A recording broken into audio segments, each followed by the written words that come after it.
Thermal physics के last lecture में हम बात करेंगे रेडिएशन की। एनर्जी ट्रांसफर के 3 तरीके होते हैं। हीट का ट्रांसफर होना है एक बॉडी से दूसरी बॉडी पे, तो 3 तरीके हैं। पहला कंडक्शन, दूसरा कन्वेक्शन और तीसरा रेडिएशन।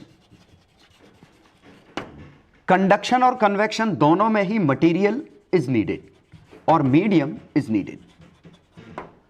कंडक्शन सॉलिड के अंदर है, लिक्विड के अंदर भी है। कन्वेक्शन मेनली लिक्विड और गैसेस के अंदर है, और यहां मटेरियल या मीडियम की जरूरत है। ठीक है, यहां वाइब्रेशंस ट्रांसफर हो रहे हैं, यहां खुद पार्टिकल ट्रांसफर हो रहे हैं, एक जगह से दूसरी जगह एनर्जी कैरी कर रहे हैं। रेडिएशन एक तीसरा केस है जहां medium is not needed at all. जैसे सन से अर्थ तक जो रेडिएशंस आ रही हैं, बीच में तो वैक्यूम भी है, स्टिल ये एनर्जी हम तक पहुंच पा रही है। तो यही प्रोसेस हमारी रेडिएशन है। Radiation means energy transfer in form of electromagnetic waves. जरूरी नहीं है रेडिएशन विजिबल हो, ये कुछ भी रेडिएशंस हो सकती हैं। जनरल इलेक्ट्रोमैग्नेटिक रेडिएशंस जो सन से हम तक आ रही हैं, इसी को प्रोसेस को हम रेडिएशन कह रहे हैं, और इसके लिए मीडियम की जरूरत नहीं है। और सिंपल सी बात है, अगर रेडिएशन का मोड नहीं होता तो सन से एनर्जी अर्थ तक आ ही नहीं पाती, क्योंकि कन्वेक्शन और कंडक्शन के लिए मीडियम चाहिए, बीच में वैक्यूम है, तो अर्थ पे लाइफ एग्जिस्ट ही नहीं करती। तो रेडिएशन का काफी बड़ा रोल। तो आज की क्लास में हम यही डिस्कस करने वाले हैं कि जो रेडिएशन होगी, कौन सी बॉडी रेडिएट करेगी, कितना रेडिएट करेगी, किस वेवलेंथ पे ज्यादा रेडिएट करेगी, तो हम यही आज की क्लास में डिस्कस करने वाले हैं। तो ये डिस्कस करने से पहले मैं आपको इमिशन, एब्जॉर्प्शन और रिफ्लेक्शन, ये 3 चीजें हम समझेंगे कि इमिशन क्या है, एब्जॉर्प्शन क्या है, रिफ्लेक्शन क्या है। एब्जॉर्प्शन और reflection they are interrelated terms. Absorption और रिफ्लेक्शन क्या है? किसी बॉडी पे बाहर से एनर्जी गिर रही है, बाहर से गिर रही है, इसका कुछ पार्ट रिफ्लेक्ट कर रहा है, कुछ पार्ट एब्जॉर्ब कर रहा है। ठीक है, तो मान लीजिए 100% लाइट गिरी, इसने 30% रिफ्लेक्ट किया, तो 70% एब्जॉर्ब किया होगा। ठीक है, तो ये जनरली जो हम बात कर रहे हैं कि अगर हम इसको देखते हैं, ठीक है, तो हम तक जो लाइट मिलेगी 30% वाली, ये रिफ्लेक्ट होके मिलेगी। इसीलिए हमें जो इसका कलर फील होगा, खासकर नॉन ल्यूमिनस ऑब्जेक्ट के लिए। नॉन ल्यूमिनस मींस जो खुद अपनी कोई विजिबल रेडिएशंस बाहर नहीं फेंक रहा है। तो नॉन ल्यूमिनस ऑब्जेक्ट को अगर देखना है तो हमें क्या चाहिए? एक कहीं बाहर से लाइट फेंकनी पड़ेगी, तभी तो दिखेगा, अदरवाइज अंधेरे में तो ये दिखना नहीं है। तो अगर नॉन ल्यूमिनस ऑब्जेक्ट को देखना है, बाहर से हमने लाइट फेंकी, तो उस लाइट का जो रिफ्लेक्टेड लाइट होगा वो हमें दिखेगा। ठीक है, तो इसका कलर ये खुद डिसाइड नहीं करेगा, इसका कलर डिसाइड कौन करेगा? जो लाइट गिर रही है। ऑब्वियसली उसका कितना पार्ट कौन सा रिफ्लेक्ट कर रहा है, उसमें इसका रोल है। तो इसका colour is determined by the light falling on it and the colour और the property of light, property of body. और कौन सी प्रॉपर्टी? The response of body to the incident light, कि इंसिडेंट लाइट के लिए रिस्पॉन्स कैसा है। यह समझने के लिए मैं आपको एक्सप्लेन कर रहा हूं। मान लीजिए कोई व्हाइट कलर है, इस पर हमने व्हाइट लाइट डाली, व्हाइट लाइट डाली और ये ब्लू दिख रहा है। व्हाइट लाइट डाली मतलब पूरा विजिबल पैटर्न डाला और ये ब्लू दिख रहा है। इसका मतलब इस व्हाइट में जो विबग्योर पैटर्न है, इसमें ब्लू का रिफ्लेक्शन ज्यादा है, ब्लू रिफ्लेक्ट ज्यादा हो रहा है और बाकी चीजें एब्जॉर्ब हो जा रही है। ठीक है, इसका मतलब अगर कोई इसी में रेड दिख रहा होता और हमने यहां से व्हाइट लाइट डाली, तो ये रेड रिफ्लेक्ट कर रहा है। दैट मीन्स अगर कोई ब्लू ऑब्जेक्ट है, यही ऑब्जेक्ट, इस पे मैंने रेड लाइट डाली होती तो ये डार्क दिखता, डार्क या ब्लैकिश दिखता, काफी कम दिखता। वजह, ये क्या करता है, ब्लू के अलावा सबको एब्जॉर्ब कर देता है, ब्लू को रिफ्लेक्ट करता है। लेकिन हमने डाली इस पे रेड, तो रेड की प्रॉपर्टी इसकी क्या है, रेड को एब्जॉर्ब करने की है, तो रेड एब्जॉर्ब कर लेगा। और रिफ्लेक्ट करने के लिए ब्लू रिफ्लेक्ट करता, ब्लू तो लाइट ही नहीं आई, तो ये हमें डार्क दिखेगा। ठीक है, तो ये सिंपली क्या है, नॉन ल्यूमिनस ऑब्जेक्ट में एब्जॉर्प्शन और रिफ्लेक्शन ये हो रहा है। ठीक है, तो इनका कलर हम कैसे डिटरमिन करते हैं कि व्हाइट लाइट हमने गिराई, कौन सा कलर रिफ्लेक्ट हुआ, वो रिफ्लेक्टेड कलर हमें दिख रहा है, तो हमें ऐसा लगता है कि इससे ये कलर आया है, तो ये इस बॉडी का कलर होगा। ठीक है, हाँ, तो कलर ऑफ द बॉडी, इसको फील करने के लिए एक वीडियो की लिंक मैं डिस्क्रिप्शन में डाल दूंगा, आप उसको देख लोगे तो आपको समझ में आ जाएगा कि मैं यहां क्या बात कर रहा हूं। हालांकि इसका रेडिएशन से कुछ खास लेना देना नहीं है। मेन चीज हमने ये जरूर की कि अगर ए कोएफिशिएंट ऑफ एब्जॉर्प्शन है, आर कोएफिशिएंट ऑफ रिफ्लेक्शन है, इक्वल टू 1, परसेंटेज में लेते तो 100% आता। यहां मैं कोएफिशिएंट ले रहा हूं तो 0 से 1 के बीच में, ये भी 0 से 1 के बीच में, और अगर a की वैल्यू 0.7 है तो इसकी वैल्यू 0.3 है, तो 70%, 30% कॉमन सेंस है। ठीक है, और ये परसेंटेज किसका कितना होगा, ये बॉडी की खुद की प्रॉपर्टी है। अब इमिशन क्या है, emission is energy radiated by body itself, body itself. ये बॉडी खुद एनर्जी क्या रेडिएट कर रही है। तो अगर कोई ल्यूमिनस ऑब्जेक्ट होता, ल्यूमिनस ऑब्जेक्ट का मतलब क्या है कि वो लाइट जो रेडिएशन इमिट कर रहा है वो विजिबल स्पेक्ट्रम के अंदर है। अगर इसने जो रेडिएशन बाहर फेंकी और वो विजिबल स्पेक्ट्रम के अंदर है तो हमें दिखाई देगा। तो luminous means radiations emitted are in visible spectrum. ठीक है, तो ये हमारा ल्यूमिनस ऑब्जेक्ट है, तो इसकी radiations emitted are in visible spectrum, तब हमें ये दिखेगा। तो यहां अगर ल्यूमिनस ऑब्जेक्ट को बिल्कुल डार्क रूम में रख दोगे, इसी ऑब्जेक्ट को, ल्यूमिनस ऑब्जेक्ट को डार्क रूम में रख दोगे, तो इसका कलर कौन सा दिखेगा। अब डार्क रूम है तो रूम में से तो लाइट गिर नहीं रही है, लेकिन स्टिल ये इमिट कर रहा है, तो जो ये रेडिएशन इमिट करेगा ठीक हमें वही कलर दिखेगा। ठीक है, तो जिस कलर की रेडिएशन इमिट होंगी वही कलर हमें दिखेगा। हां, ऑब्वियसली इसको ब्राइट रूम में रखोगे, व्हाइट लाइट अगर इस पे डालोगे, अगर इसी पे आपने व्हाइट लाइट डाली तो कुछ लाइट रिफ्लेक्ट हो रही है और कुछ लाइट इमिट हो रही है। ये रिफ्लेक्ट और इमिट का जो कॉम्बिनेशन होगा वो कलर हमें दिखेगा। ठीक है, तो ध्यान दीजिए कि हर एक ऑब्जेक्ट पे अगर ल्यूमिनस है तो उस पे बाहर की भी लाइट गिरती है, खुद भी इमिट करता है। तो अगर हम सिर्फ रेडिएशन इमिटेड की स्टडी करना चाहें तो हमें इसको एक डार्क रूम में रखना पड़ेगा, सो दैट जो रेडिएशंस विजिबल रेंज में निकलें वो सिर्फ इसकी खुद की हो, रिफ्लेक्ट होने वाली ना हो। ठीक है, तो ये जो रेडिएशंस गिर रही हैं ये सराउंडिंग की प्रॉपर्टी है, ये जो रेडिएशन इमिट कर रहा है ये इसकी खुद की प्रॉपर्टी है। ठीक, और हम बेसिकली यही डिस्कस करने वाले हैं कि ये खुद जो इमिट कर रहा है वो क्या है। ठीक है, और अभी हम डिस्कस करेंगे तो सरप्राइजिंगली ये जो रेडिएशन इमिट कर रहा है वो किस कलर की इमिट होंगी वो बॉडी की प्रॉपर्टी नहीं है। रिफ्लेक्ट किस कलर की होंगी वो सराउंडिंग की और बॉडी दोनों की प्रॉपर्टी, लेकिन इमिट कौन सी होंगी वो बॉडी की खुद की प्रॉपर्टी है।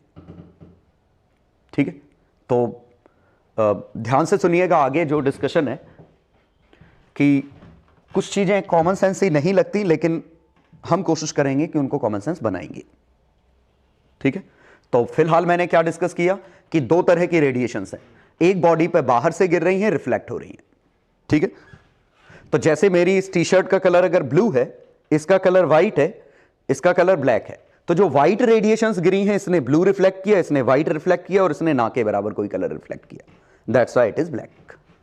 ठीक है, लेकिन अगर हम किसी बल्ब का कलर देखें तो बल्ब का कलर ग्लोइंग बल्ब है, तो उसका कलर इस पर भी डिपेंड करता है कि वो खुद एनर्जी कौन सी बाहर फेंक रहा है।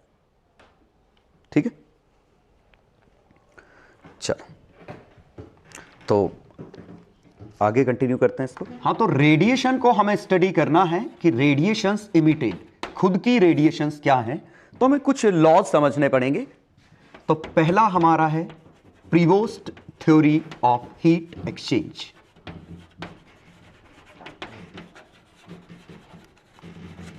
पहला law,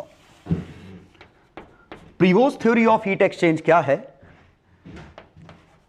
eight temperature greater than 0 kelvin every body radiates energy.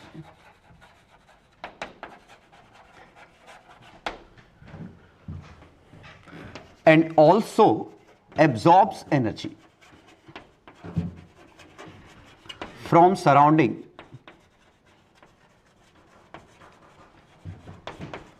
at temperature greater than 0 kelvin. अगर कोई बॉडी का टेम्परेचर 0 केल्विन से बड़ा है तो हर बॉडी एनर्जी रेडिएट करेगी और हर बॉडी साइमल्टेनियसली एनर्जी एब्जॉर्ब भी करेगी सराउंडिंग से, बशर्ते सराउंडिंग भी 0 केल्विन से बड़ा हो। सराउंडिंग को भी एक ऑब्जेक्ट समझ लो। अगर सराउंडिंग 0 केल्विन से बड़ा है तो सराउंडिंग भी रेडिएट कर रहा है और वो रेडिएशन उस बॉडी पे गिर रही है और बॉडी खुद जो फेंक रहा है वो सराउंडिंग पे गिर रही है। अंडरस्टूड है इन thermal equilibrium. Thermal equilibrium means temperature बराबर है, तो energy radiated is equal to energy absorbed।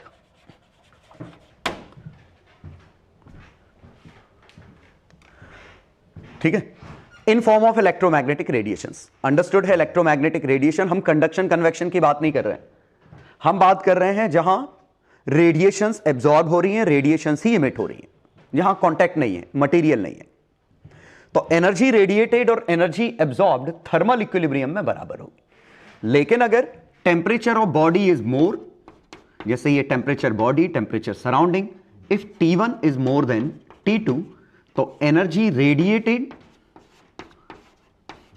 और बाहर से भी एनर्जी गिर रही है, तो हम कह सकते हैं energy radiated is more than energy absorbed.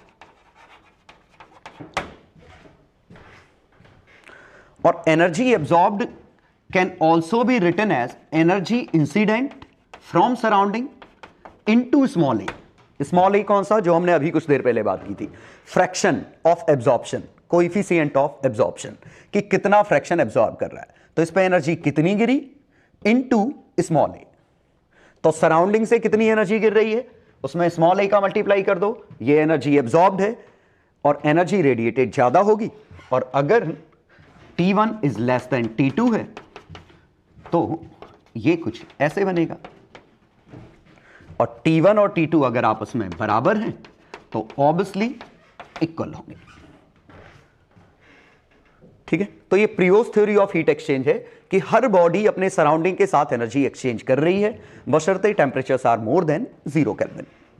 ठीक है, अब इसमें क्वेश्चन ये उठता है कि if every body is radiating energy, that means मैं भी एनर्जी रेडिएट कर रहा हूं, ये चौक भी एनर्जी रेडिएट कर रही है, बोर्ड भी एनर्जी रेडिएट कर रहा है, सभी एनर्जी रेडिएट कर रहे हैं, तो अंधेरे में दिखते क्यों नहीं? क्योंकि अंधेरे में भी तो एनर्जी रेडिएट करेंगे। तो सिंपल सी बात है कि कौन दिखेगा या कौन नहीं दिखेगा ये इस पे डिपेंड करेगा कि whether the spectrum that is being radiated by the body lies in visible part और नॉट। तो विजिबल पार्ट में वो स्पेक्ट्रम है या नहीं, इस पे डिपेंड करेगा। ठीक है, तो रियलिटी ये है कि जैसे मैं एनर्जी जो रेडिएट कर रहा हूं वो एनर्जी विजिबल पार्ट में नहीं है, वो इंफ्रारेड पार्ट में है। और अगर मुझे अंधेरे में देखना है तो आप विजिबल लाइट से नहीं देख सकते, विजिबल लाइट का यूज करके नहीं देख सकते, मतलब जैसे हमारी नेकेड आई विजिबल लाइट देखती है, लेकिन हम इंफ्रारेड विजन से तो देख सकते हैं। अगर हमारा camera is equipped with infrared vision, मतलब जो इंफ्रारेड रेडिएशन को एब्जॉर्ब करता है, तो वो तो देख सकता है। और सही बात है, नाइट विजन जो कैमरे होते हैं, कैमरेज, वही वो इंफ्रारेड इमेज बनाते हैं। मतलब वो क्या करते हैं कि बॉडी से निकलने वाली रेडिएशंस में उनको विजिबल से मतलब नहीं है, क्योंकि वहां पीछे ऑप्टिकल नर्व थोड़ी लगी है जो फ्रीक्वेंसी डिटेक्ट करती है कि कुछ पर्टिकुलर फ्रीक्वेंसी को ही डिटेक्ट कर पाएगी। ठीक है, तो इंफ्रारेड रेडिएशंस जो बाहर निकलेंगी उनसे वो अपनी इमेज कैप्चर करेगी और इमेज बनाएगी, और that's why the image is always black and white. इसीलिए तो वो इमेज ब्लैक एंड व्हाइट दिखती है। आपने कभी भी इंफ्रारेड कैमरे के फुटेज देखे हो, ठीक है, नाइट विजन कैमरे के फुटेज, वो हमेशा ब्लैक एंड व्हाइट होते हैं। वजह सिंपली क्या है, क्योंकि कलर कब दिख रहे हैं, जब बॉडी से टकरा के चीजें रिफ्लेक्ट हो रही हैं, तो कोई कलर कम रिफ्लेक्ट हो रहा है, कोई ज्यादा रिफ्लेक्ट हो रहा है। लेकिन नाइट विजन कैमरा लाइट फेंक के फोटो नहीं खींच रहा है, उस बॉडी से निकलने वाली जो एनर्जी है उसी से फोटो बना रहा है। इसीलिए अंडरस्टूड था ये ब्लैक एंड व्हाइट होगा। ठीक है, दूसरा थर्मल इमेजिंग करते हैं। किसी चीज की थर्मल इमेज बनाते हैं, और thermal image means heat map करते हैं कि किसी बॉडी से कहां से कितनी हीट आ रही है, उससे इमेज बनती है। ठीक है, तो ये स्टार्स की इमेज बनाने के लिए इसको यूज करते हैं, गैलेक्सीज की इमेज बनाने के लिए यूज करते हैं कि थर्मल इमेज, जहां रेडिएशंस, वंस अगेन रेडिएशन का यूज कर रहे हैं इमेज बनाने के लिए। ठीक है, जैसे ये छोटा सा आपको फोटो दिख रहा है, तो जैसे ये आपको छोटा सा फोटो दिख रहा है, इसमें ये हाउस की फोटो है और हाउस की फोटो के ऊपर ये थर्मल कैमरे से ली गई फोटो है। मतलब थर्मल कैमरे से मतलब इसका हीट मैप बनाया कि कहां से हीट कितनी आ रही है। तो देखिए उसकी photo in terms of thermal map ये कुछ ऐसी दिखेगी। ठीक है, तो कंक्लूजन क्या आया कि अलग अलग बॉडी जो अलग अलग टेम्परेचर पे है अलग अलग तरीके की रेडिएशन एमिट करेगी। ठीक है, दिखेगा या नहीं वो इस पर डिपेंड करेगा कि वो रेडिएशन विजिबल जोन में है या नहीं है। ठीक है, चलो, तो ये पहला law, previous theory of heat exchange, जिसमें हमें यह समझ में आया कि हर बॉडी रेडिएशंस इमिट करती है। सिर्फ हमें इतना पता चला, अभी क्वेश्चन ये बाकी है कि वो कितनी एनर्जी रेडिएट कर रही है, किस वेवलेंथ का परसेंटेज उसमें ज्यादा है, क्योंकि जिस वेवलेंथ का परसेंटेज ज्यादा होगा उसी के नेबरहुड में हमें वो स्पेक्ट्रम समझ में आएगा। जैसे रेड का परसेंटेज ज्यादा है तो रेड कलर दिखेगा, ब्लू का ज्यादा है ब्लू दिखेगा। चलो, तो धीमे धीमे रिवील होगा। अब आए हम सेकेंड लॉ पे। सेकेंड लॉ बड़ा इंटरेस्टिंग, किरचॉफ्स लॉ। ठीक है, किरचॉफ्स लॉ, इन्होंने थोड़ा और इंफॉर्मेशन दी। इन्होंने इंफॉर्मेशन दी कि good absorber is bad reflector, ये कॉमन सेंस है, इज गुड इमीटर। देखिए, अच्छा एब्जॉर्बर अच्छा इमीटर है, बैड रिफ्लेक्टर ये कॉमन सेंस है। एब्जॉर्प्शन, रिफ्लेक्शन, ये चीज क्या है, बाहर से जो लाइट आ रही है उसका कितना परसेंटेज जा रहा है। इमीटर क्या है, खुद जो बाहर फेंक रहा है। तो जो ज्यादा बढ़िया एब्जॉर्बर है वो बढ़िया इमीटर होगा। मींस इनके हिसाब से अगर मैं एक बॉडी को ब्लैक पेंट कर दूं, एक को सिल्वर पेंट कर दूं, और सन की लाइट इस पर गिर रही है, सन की लाइट इस पर गिर रही है, तो ये ज्यादा परसेंट एब्जॉर्ब करेगा, एब्जॉर्ब्स मोर, ये एब्जॉर्ब्स लेस। ये तो हमें पता है कि ब्लैक कलर ज्यादा एब्जॉर्ब करता है, ठीक है, तभी तो वो ब्लैक है, समझ गए? क्योंकि ब्लैक कलर एब्जॉर्ब कर रहा है मतलब रिफ्लेक्ट नहीं कर, ना के बराबर कर रहा है, इसीलिए हमें चीजें रिफ्लेक्शन में इसका कलर ही नहीं दिख रहा है। तो कॉमन सेंस था कि ब्लैक कलर एब्जॉर्ब करता है ज्यादा, सिल्वर कलर एब्जॉर्ब करता है कम, तो इसका coefficient of absorption is more then this one. तो एज पर किरचॉफ्स लॉ कि अगर हम इनसे रेडिएट करें और दोनों को सेम टेम्परेचर पे भेजें तो ब्लैक कलर ज्यादा रेडिएट करेगा, सिल्वर कलर कम रेडिएट करेगा। ब्लैक ज्यादा रेडिएट करेगा, सिल्वर कम रेडिएट करेगा। ठीक है, ये इनका लॉ है। देखने से थोड़ा अजीब सा लगता है कि ये कैसे हो गया, लेकिन है बिल्कुल ही आसान सा। तो हम क्या करते हैं, इसी को समझने के लिए एक थॉट एक्सपेरिमेंट करते हैं।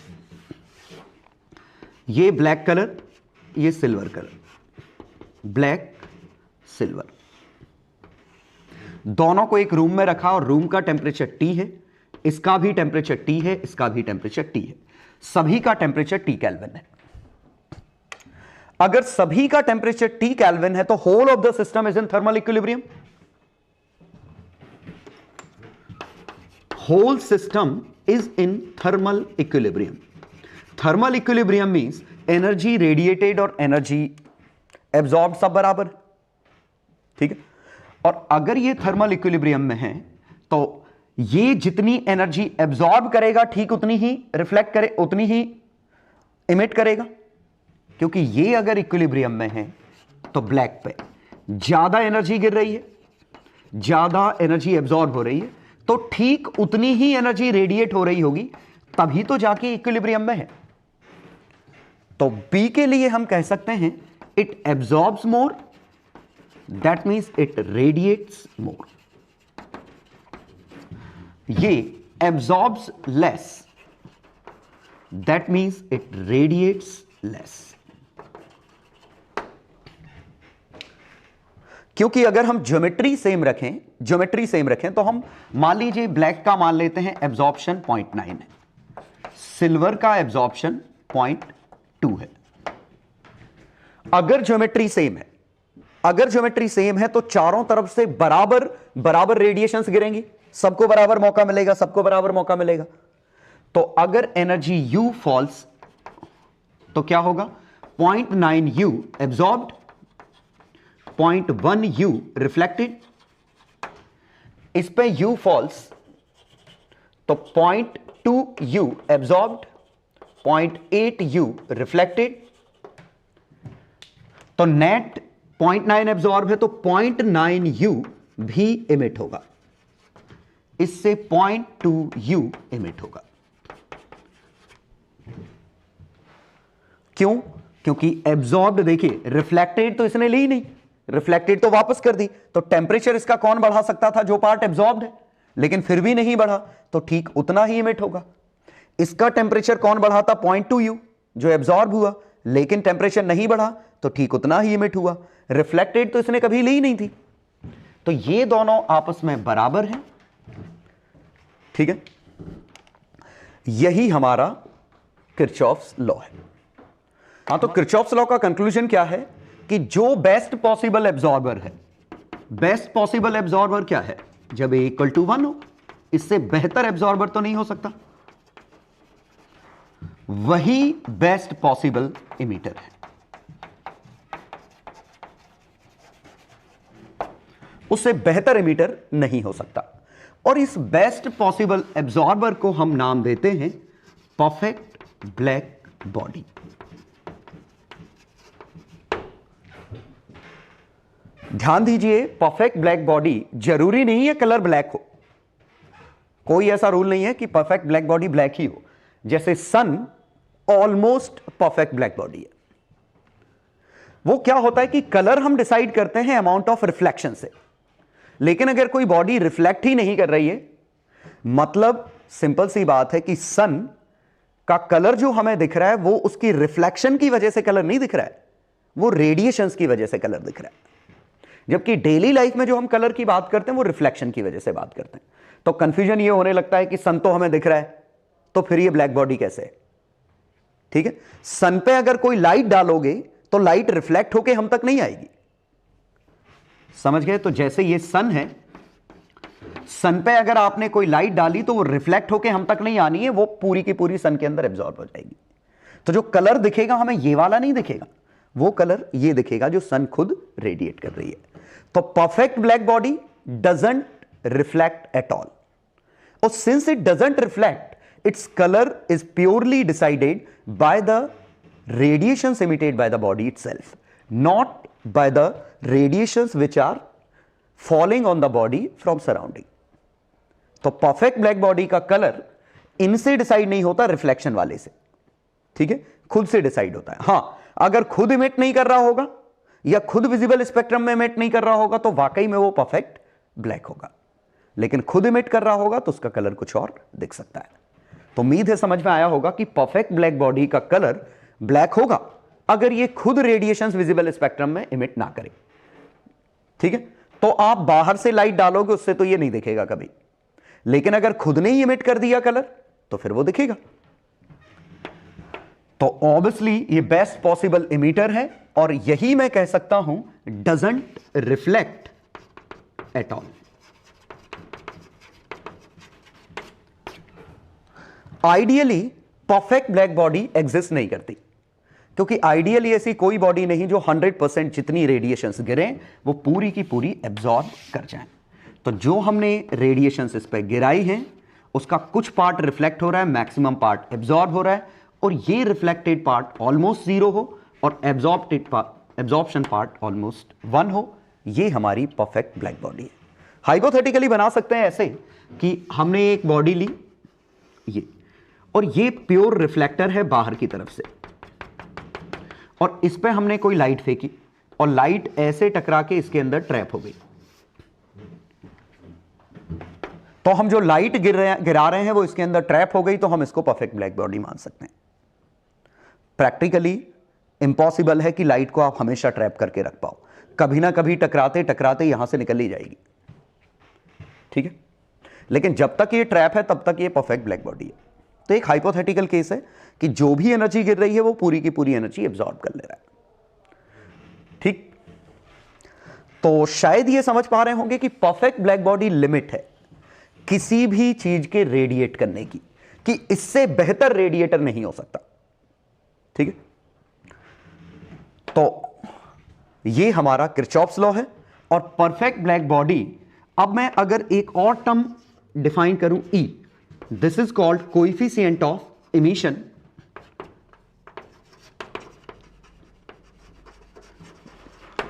और एमिसिविटी।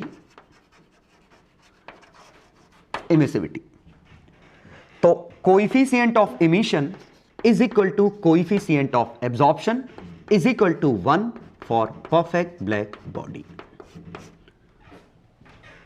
और coefficient of emission is equal to absorption is equal to 1 minus reflection for normal object, normal body जो परफेक्ट ब्लैक बॉडी नहीं है, क्योंकि परफेक्ट ब्लैक बॉडी के लिए रिफ्लेक्शन 0 है।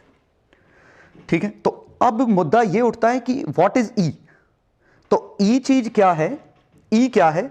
E समझते हैं कि ये परफेक्ट ब्लैक बॉडी है, ये नॉर्मल बॉडी है, इसका E1 है, इसका E 0.7 है।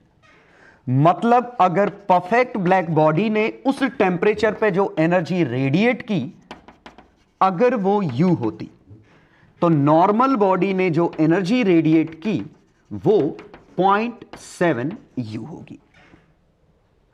तो एमिसिविटी क्या है? Fraction of energy radiated by normal body, और फ्रैक्शन किसके रिस्पेक्ट में? With respect to perfect black body, क्योंकि इससे बेहतर एमिटर नहीं है। तो ये कितना रेडिएशन कर रहा है, उसका कितना परसेंटेज ये कर रहा है। क्यों? क्योंकि ये जो एब्जॉर्ब करेगा, अगर इक्विलिब्रियम में ये U एब्जॉर्ब करता तो ये 0.7 U एब्जॉर्ब करता, तो ये U रिफ्लेक्ट करेगा तो इसको 0.7 U इमिट करेगा। ये अगर U इमिट करेगा तो इसको 0.7 U इमिट करना पड़ेगा, तभी तो इक्विलिब्रियम बनेगा। तो इस तरीके से हम कह सकते हैं कि A और R हमें समझ में आ रहे थे। A और R फ्रैक्शन किसके हैं? इंसिडेंट लाइट का कितना फ्रैक्शन एब्जॉर्ब, कितना रिफ्लेक्ट। E किसका फ्रैक्शन है? With respect to perfect black body, वो बॉडी कितना परसेंटेज इमिट करती है। परफेक्ट ब्लैक बॉडी को 100 मानो तो नॉर्मल बॉडी कितना परसेंटेज है। क्लियर? तो क्वेश्चन अभी ये बाकी है कि ये परफेक्ट ब्लैक बॉडी कितना इमिट करती है। ठीक है, लेकिन फिलहाल शायद एमिसिविटी आपको समझ में आ गई होगी कि एमिसिविटी और coefficient of absorption both are same and both are equal to 1 minus R। R क्या है? Coefficient of reflection. बेहतर एब्जॉर्बर बेहतर इमिटर है।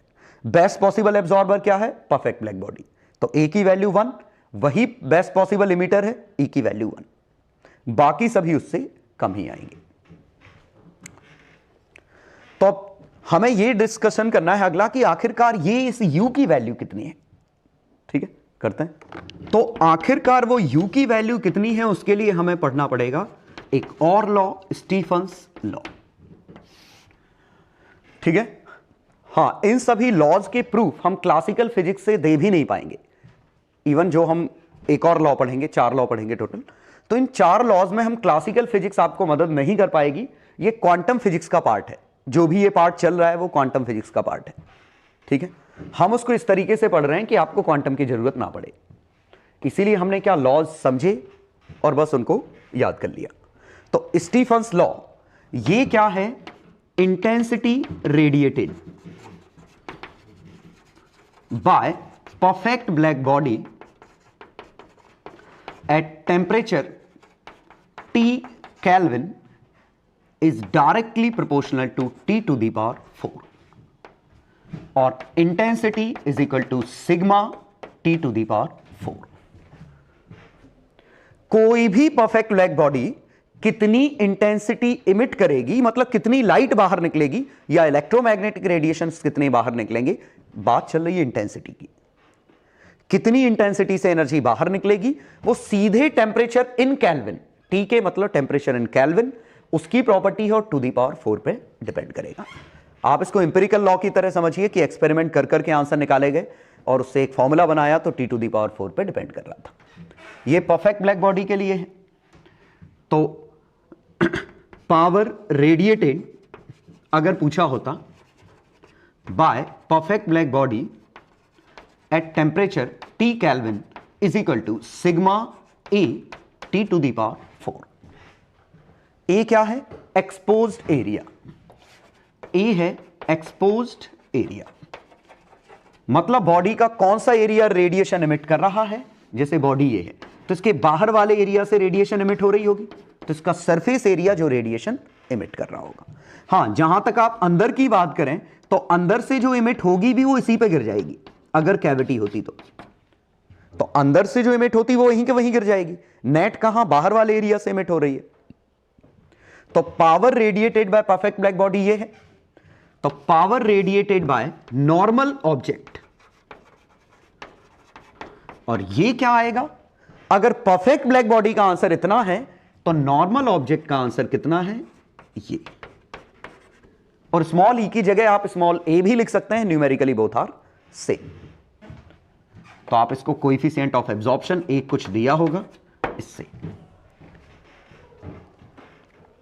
मतलब टेम्परेचर अगर आप डबल करते हैं, केल्विन में डबल करते हैं, तो आप ऐसे नहीं सोच सकते कि 10 डिग्री से 20 डिग्री तो यहां एनर्जी U से 4U हो गई, सॉरी 16U हो गई, 2 टू दी पावर 4। ऐसे सोचना है आपको 200 केल्विन या 300 केल्विन से 600 केल्विन हुआ तो यहां पावर रेडिएटेड P थी, तो यहां पावर रेडिएटेड 16P होगी। अब ये काफी हद तक प्रैक्टिकल डेटा लगेगा। 300 केल्विन रूम टेम्परेचर है, 600 केल्विन काफी गर्म है, तो यहां वाकई में समझ में आएगा कि 16 गुना मतलब डबल नहीं होगी, काफी ज्यादा हो जाएगी। क्योंकि 300 केल्विन क्या है? 27 डिग्री सेल्सियस। 600 केल्विन क्या है? 327 डिग्री सेल्सियस। अब एक आयरन यहां रखिए, एक आयरन का ब्लॉक यहां रखिए, तो जरा सोचिए 27 डिग्री पे आयरन जो रेडिएशन फेंकेगा वो हमें फील भी नहीं होगी।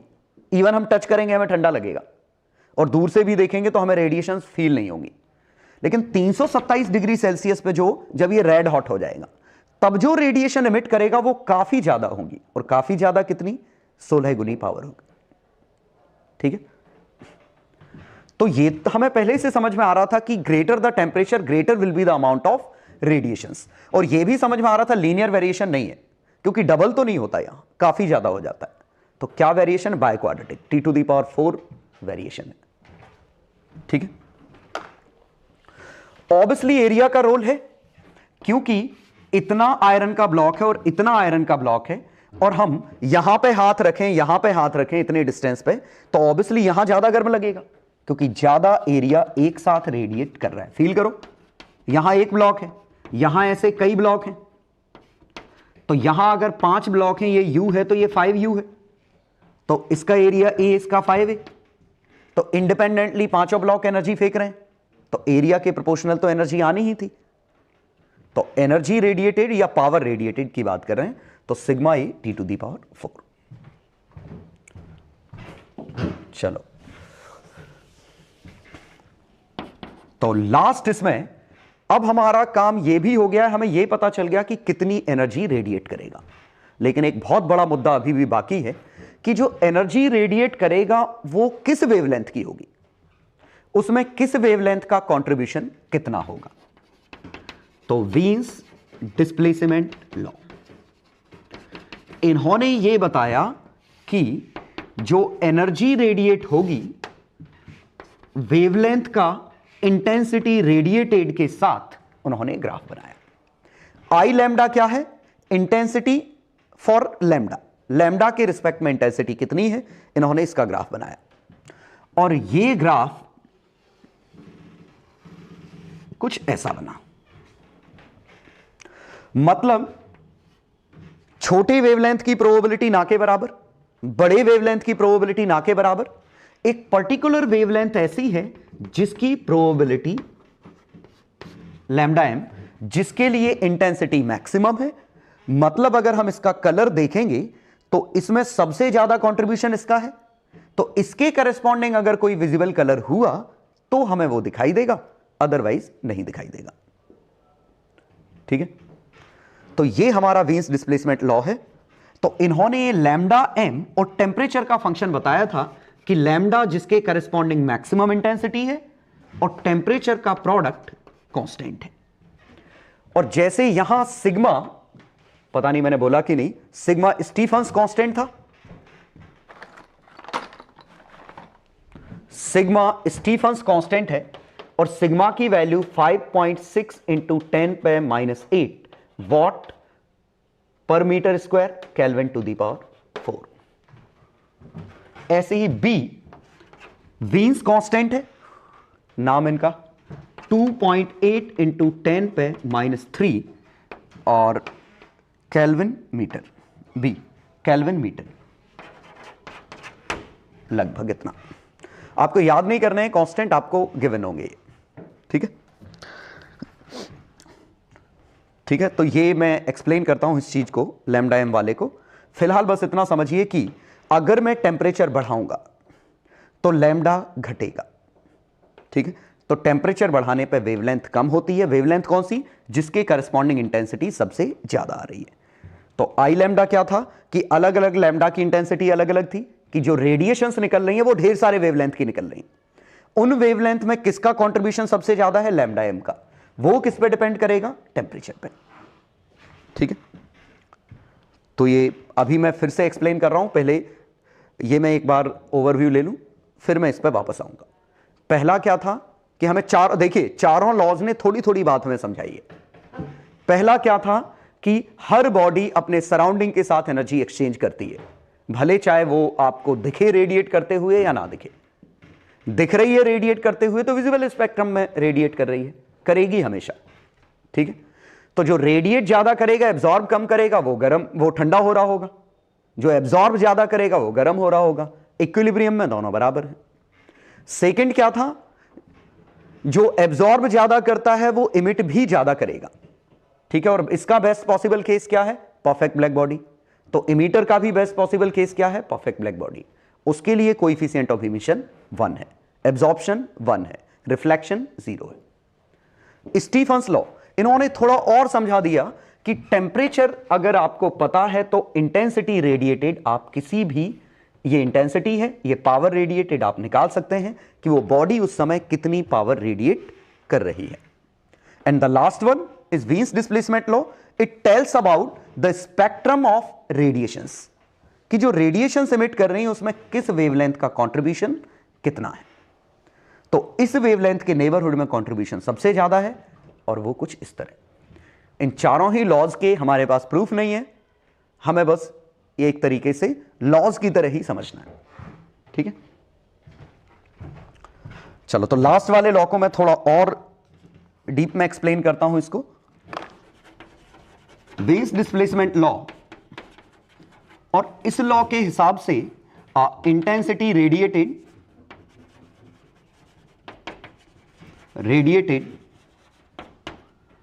Has maxima around wavelength lambda m और इसकी वैल्यू T/b। तो मैक्सिमम कंट्रीब्यूशन इसका है, सॉरी B/T।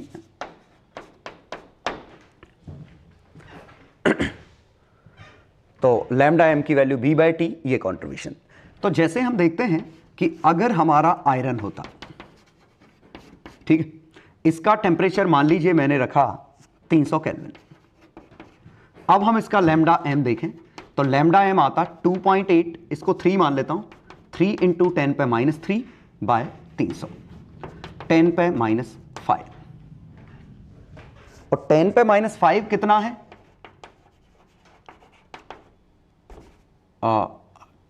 100,000 एंगस्ट्रॉम। तो 300 केल्विन के आसपास ये आया 10⁻5, मतलब ये 1 लाख एंगस्ट्रॉम, मतलब फार इंफ्रारेड। अब अगर मैंने इसका टेम्परेचर और बढ़ा दिया तो हाँ, ये स्पेक्ट्रम, एक मिनट, इसका फिगर हम बनाए तो क्या बनता, इंटेंसिटी का लैम्डा के साथ। तो ये विजिबल बना रहा हूं, ये विजिबल मतलब 400 से नैनोमीटर से 700 नैनोमीटर। तो ये कुछ ऐसा बना।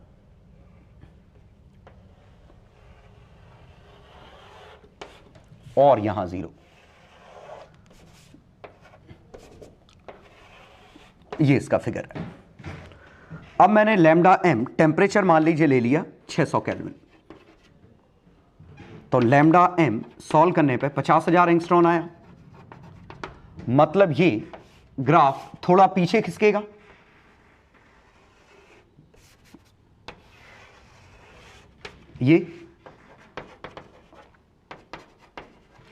ये ग्राफ थोड़ा पीछे खिसकेगा क्योंकि यहां पे ये हमारा 10,000 था, ये एंगस्ट्रॉन में अगर लिख रहे हैं तो, ठीक है, 1 लाख एंगस्ट्रॉन। अब ये 50 लाख, मतलब पीछे खिसक गया। और इसकी हाइट भी बढ़ गई क्योंकि टेम्परेचर बढ़ाने पे इंटेंसिटी तो बढ़ती, तो इसकी हाइट भी ज्यादा आई, लेकिन ग्राफ पीछे खिसका क्योंकि मैक्सिमा पहले इसके अराउंड था, अब मैक्सिमा इसके अराउंड है, ठीक है। तो ये 50,000, पहले 100,000 था। और अगर मैंने टेम्परेचर इसका मान लीजिए लिया 1500 केल्विन, तो लैम्डा m आया 1500 केल्विन। तो यहां 5 बन गया, 20,000। 20,000 और ये जो पैटर्न बना, सॉरी, थोड़ा और खिसक गया होगा पीछे।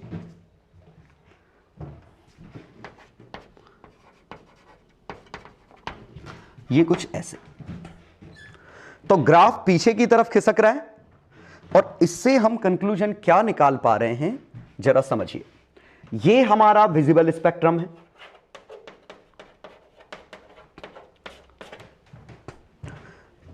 ये पार्ट हमारा विजिबल स्पेक्ट्रम है, ये विजिबल स्पेक्ट्रम है। तो इस वाले पार्ट में विजिबिलिटी देखिए, इंटेंसिटी ना के बराबर रेडिएट हो रही है।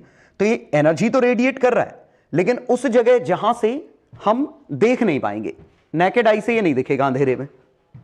ये नेकेड आई से अंधेरे में दिखेगा शायद, लेकिन दिख रहा है कि ज्यादा कंट्रीब्यूशन इसमें इसी का है।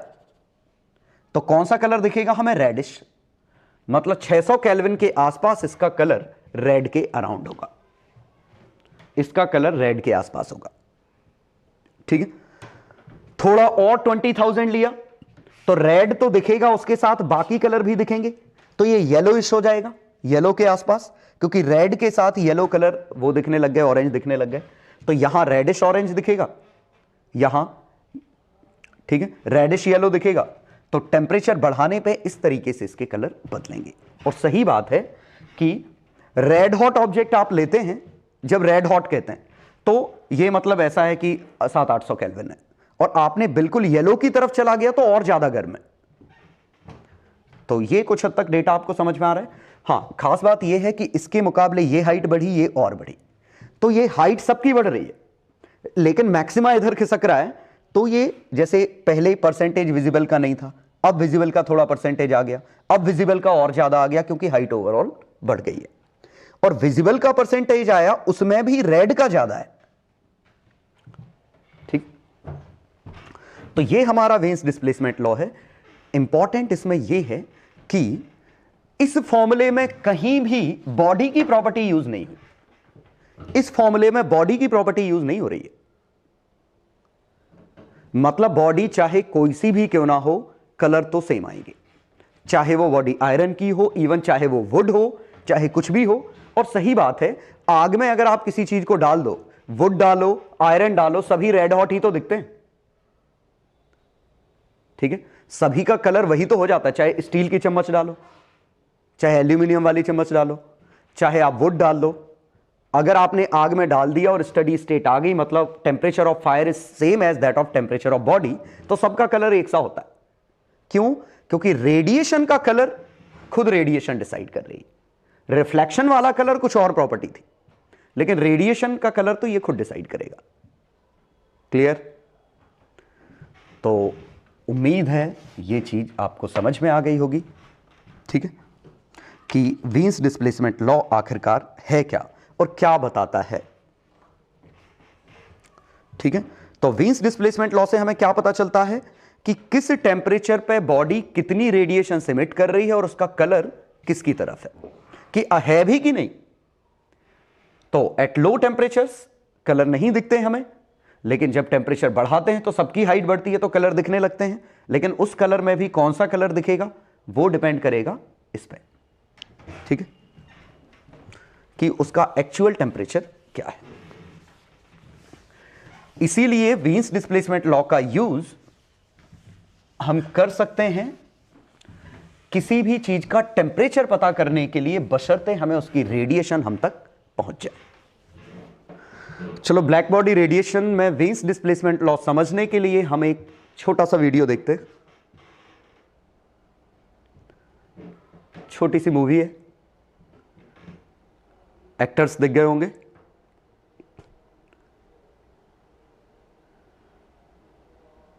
ये हमारा सेटअप है। ये देखिए कितने टेम्परेचर पर ले जा रहे हैं, 1800 फ़ारेनहाइट पे।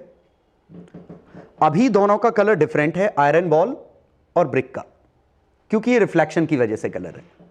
अब हम इसको ओवन में रख रहे हैं जो कि लगभग 1800 फ़ारेनहाइट पे है।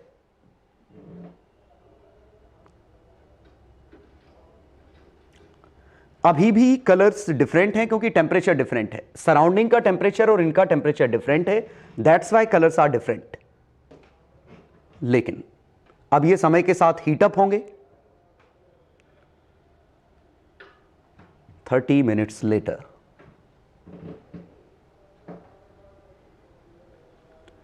अब देखिए, आप हार्डली डिफरेंशिएट कर पाएंगे दोनों के कलर के बीच में। और क्यों? क्योंकि जो कलर सराउंडिंग का है, जितने टेम्परेचर पे सराउंडिंग है उतने ही टेम्परेचर पे दोनों है। और खास बात देखिए, दोनों का कलर सेम है। पहले कलर डिफरेंट था, अब क्या है कि ये सभी परफेक्ट ब्लैक बॉडी के आसपास हैं। इसीलिए जो एनर्जी रेडिएट करेंगे वो एनर्जी इनकी खुद की है, और यहां से जो रेडिएशन गिर रही है वो भी एनर्जी वही है। तो जो रेडिएशन गिर रही है वो भी उतने ही टेम्परेचर की है, जो रेडिएशंस इमिट कर रहे हैं वो भी उतने ही टेम्परेचर की हैं। तो रिफ्लेक्टेड और इमिटेड सब कुछ बराबर है, तो हर जगह टेम्परेचर सेम है। इसीलिए हम डिफरेंशिएट नहीं कर पा रहे इनमें कलर्स में। क्यों? क्योंकि एक्सटर्नल जो लाइट इस पे गिर रही है वो खुद उसी टेम्परेचर की है। मतलब ये कुछ ऐसा है कि ब्लू लाइट ब्लू बैकग्राउंड पे ब्लू ऑब्जेक्ट के ऊपर गिर रही है, तो आपको कुछ नहीं दिखेगा। ठीक है, आपको हर चीज ब्लू दिखेगी, आप ऑब्जेक्ट डिफरेंशिएट ही नहीं कर पाएंगे। दैट्स वाई हम यहां डिफरेंशिएट नहीं कर पा रहे हैं। ठीक,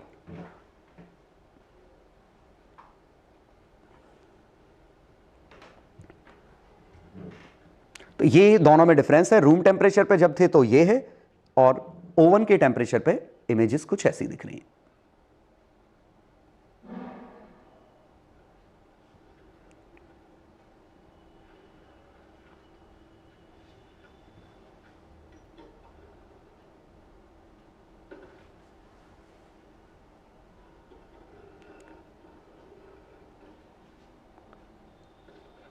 अब देखिए, दोनों को बाहर निकाल के रखा, कलर चेंज होने लग गया।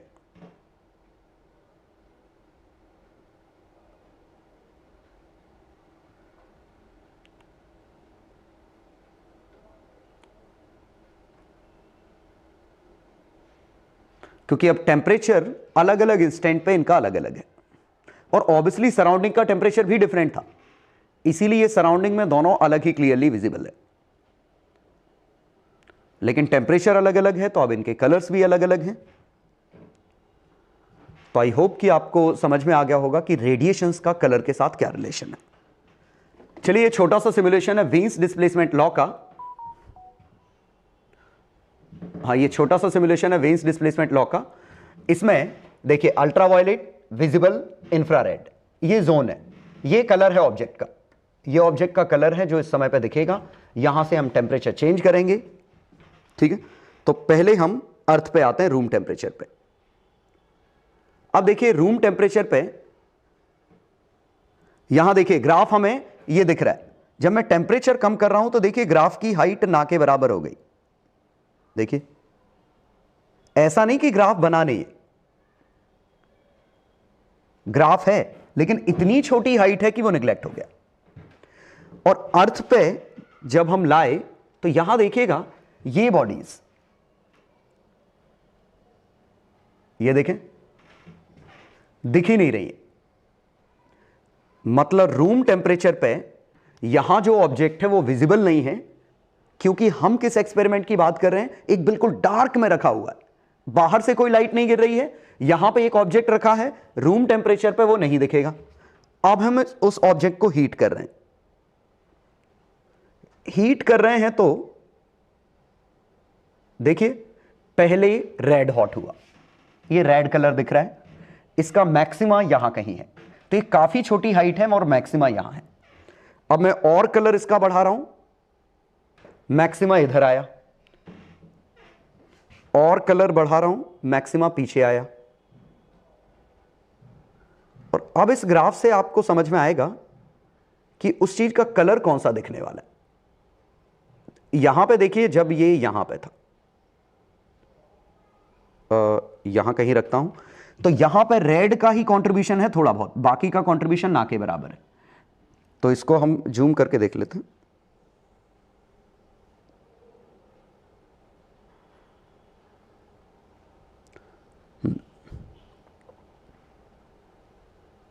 ये मैंने जूम किया इसको थोड़ा सा, अब आपको दिखेगा शायद।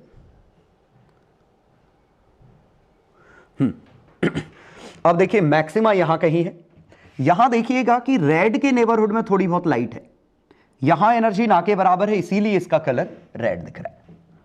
अब ज्यों ही मैं टेम्परेचर बढ़ाऊंगा, ये वाला ग्राफ पीछे खिसकेगा, क्योंकि मैक्सिमा इस तरफ आएगा वेन्स डिस्प्लेसमेंट लॉ के हिसाब से। तो टेम्परेचर बढ़ाऊंगा, मैक्सिमा पीछे आएगा। देखिए अब अकेले रेड का कंट्रीब्यूशन नहीं है, इनका कंट्रीब्यूशन भी आ गया, तो ये कलर रेड से ऑरेंज की तरफ शिफ्ट हो गया। और टेम्परेचर बढ़ाऊंगा, खास बात देखिए ये हाइट बढ़ रही है, और ये अच्छी खासी बढ़ेगी। टेम्परेचर डबल करने पे 16 गुना होना है, तो ये ग्राफ 16 गुना जंप ले लेगा। और टेम्परेचर बढ़ा रहा हूं, और टेम्परेचर बढ़ाया, देखिए अब इनका कंट्रीब्यूशन भी आ गया, ये कलर इस तरफ। अब मैं थोड़ा जूम आउट कर देता हूं सो दैट ये हमें हाइट दिखती रहे। देखिए अब देखिए कलर फिर चेंज हुआ, और बढ़ाया मैंने, कलर देखिए यहां कहीं पहुंचा। थोड़ा जूम आउट कर देता हूं। ये अब ज्यों ही हम सन के आसपास पहुंचेंगे, सन के टेम्परेचर पे देखिएगा कलर, ये सभी को लगभग बराबर इंटेंसिटी मिली है, पूरे विबग्योर पैटर्न को। तो सभी लाइट एक साथ हम तक आ रही हैं, इसीलिए इसका कलर वाइट है। और अगर मैं और टेम्परेचर बढ़ाऊं, फिर से जूम आउट कर दूं, अब देखिए कलर ब्लू की तरफ जा रहा है।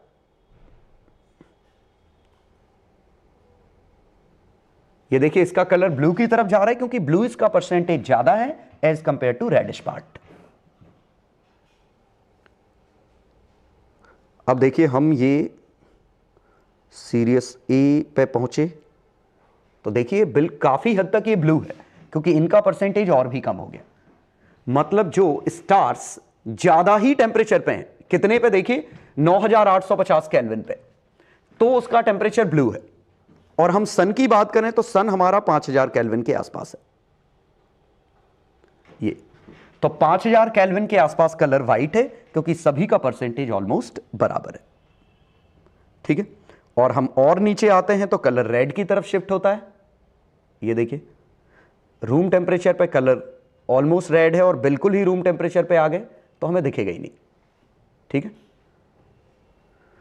और इसमें ये लैम्डा एम, जैसे आप निकालते अगर इसको कि lambda m into T is equal to constant, sun के नेबरहुड में 6000 केल्विन है, और lambda m into T equal to b जब आप सॉल्व करोगे तो लैम्डा की वैल्यू यही आएगी, 5000 एंगस्ट्रॉम के आसपास, मतलब विजिबल स्पेक्ट्रम के बीच का कलर।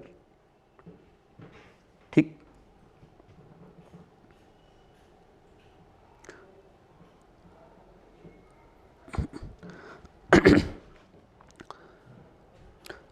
चलो, ये सिमुलेशन की लिंक आपको डिस्क्रिप्शन में मिल जाएगी।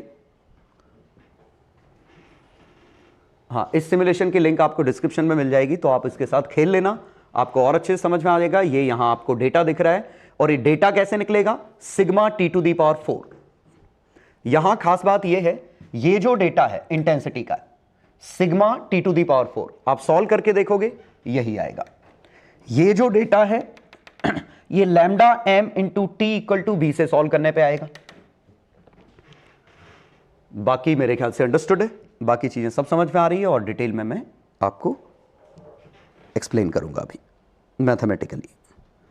चलो, इतने डिस्कशन से आपको ये दो लॉ समझ में आए होंगे कि इंटेंसिटी हमारी sigma T to the power 4 है, पावर लिखते तो sigma A T to the power 4 है, और नॉर्मल बॉडी के लिए, ये परफेक्ट ब्लैक बॉडी के लिए है, नॉर्मल बॉडी के लिए एक ई फैक्टर और आ जाएगा ये। लेकिन दूसरा जो lambda M T equal to constant, ये फॉर ऑल बॉडीज है, ऑल रेडिएटिंग बॉडीज। और लैम्डा एम क्या है, लैम्डा फॉर विच कंट्रीब्यूशन और इंटेंसिटी इज मैक्सिमम। किस लैम्डा के लिए इंटेंसिटी या उसका कंट्रीब्यूशन सबसे ज्यादा है, और रफली वही कलर अगर वो विजिबल है तो वो कलर आपको तेज दिखाई देगा। क्लियर? तो टेम्परेचर बढ़ाने पे लैम्डा एम कम हो रहा है, और ये हर जगह टेम्परेचर केल्विन में है, यहां पे भी और यहां पे भी। ठीक है, एक और चीज आपको समझ में आई है कि सराउंडिंग में, अगर सराउंडिंग टेम्परेचर टी केल्विन है, बॉडी का टेम्परेचर टी केल्विन से कम है, अगर बॉडी का भी टी केल्विन है तो ये बॉडी एक तरह से इनविजिबल हो गई, बशर्ते बाहर से कोई और लाइट नहीं है। तो बाहर से कोई और लाइट नहीं है तो ये बॉडी इनविजिबल हो गई। ठीक है, और अगर इसका टेम्परेचर कम है तो ये डार्क लगेगी, इसका टेम्परेचर ज्यादा है तो ये ब्राइट लगेगी, और टेम्परेचर सेम है तो सराउंडिंग और ये दोनों सेम ब्राइटनेस पे आ जाएंगी। वंस अगेन, मैं तब की बात कर रहा हूं जहां सराउंडिंग से, बाहर से कोई हम लाइट नहीं डाल रहे हैं इसको देखने के लिए, ये खुद रेडिएट कर रहा है, ये खुद रेडिएट कर रहा है, तो दोनों बराबर टेम्परेचर पर रेडिएट करेंगे तो डिस्टिंग्विश करना मुश्किल हो जाएगा, दोनों कलर एक से दिखेंगे। ठीक है, और टेम्परेचर अगर बॉल का ज्यादा है तो ये ज्यादा ब्राइट है, इसका ज्यादा है तो सराउंडिंग ब्राइट है, बॉल डार्कर होगा। ठीक, ये तब की बात करें जब रेडिएशन ओनली हो। एक छोटा सा चेंज है इस पूरे में, चेंज तो नहीं कहना चाहिए, जो मैंने एक्सप्लेन किया नहीं, आई लैम्डा और लैम्डा में आई लैम्डा लिखा था, ये I lambda is called spectral intensity, emissive intensity.